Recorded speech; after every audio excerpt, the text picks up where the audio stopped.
It was reported that the murder of Joseph Bone Elwell, a successful gambler, was attempted to be solved by certain people using the Ouija board, but ultimately the crime went unsolved. It was reported that on June the 11th, 1920, Elwell was shot in the head in his own locked house, and to this day his murder has never been solved, even though many psychics claimed that they know who the murderer was by the use of a Ouija board. Ultimately, they all failed. If anything, that story probably tells us that the Ouija board doesn't work, or the person using the Ouija board didn't actually know what they were doing. But the next documented case probably sways more in the realm of mental health than spiritualism.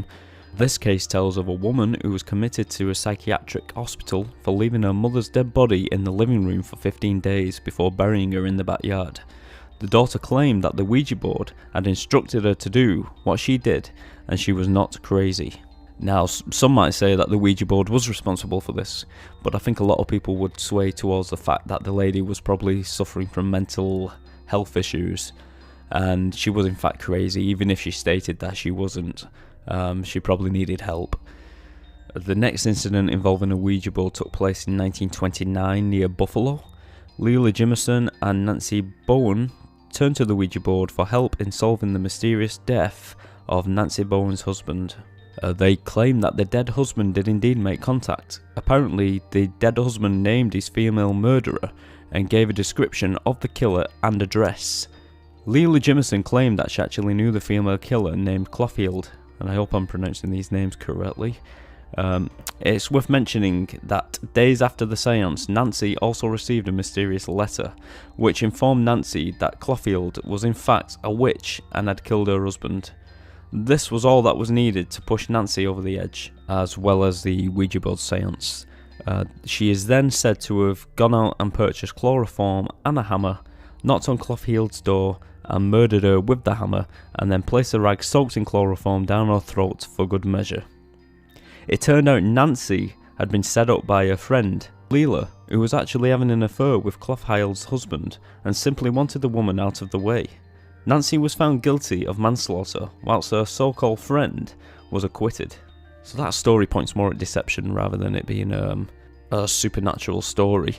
But there was also a similar case in 1933, which tells of a mother and daughter who were sat down to use a Ouija board, whilst her husband and father of the daughter was out milking the cow in Arizona.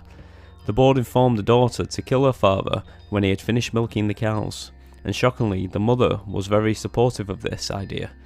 When the father had finished milking the cows, his daughter made her move. She took her father's shotgun and blasted him twice in the back, resulting in his death. 2 weeks later, it was discovered that the mother had been planning the murder all along, so she could flee with another man, and had shockingly set up her own daughter to take the fall. The pair both did receive jail time, but only served roughly 3 years each. So once again, that is also a story of deception rather than supernatural. In 1935 in Kansas, a woman named Nellie Hurd was given information from a spirit whilst using a Ouija board. The board had apparently told her that her 77-year-old husband had been cheating on her and had also hidden $15,000 from her. That night, Nellie knocked her husband unconscious. He awoke to find she had tied him to his bed, and then the brutal interrogation started, to make him confess to something he didn't actually do. She proceeded to stab him, whip him, and burn his feet with hot pokers, as well as threatening to shoot him with a pistol. Eventually he did confess, although it was a false confession. He did this just to stop his wife from inflicting any more harm upon him. Nellie momentarily left the gun on the bedside. Her husband managed to get out of his binds, grabbed the pistol, and shot his wife, killing her instantly. Rightly so, in court, he was found innocent, and that he acted purely out of self-defense.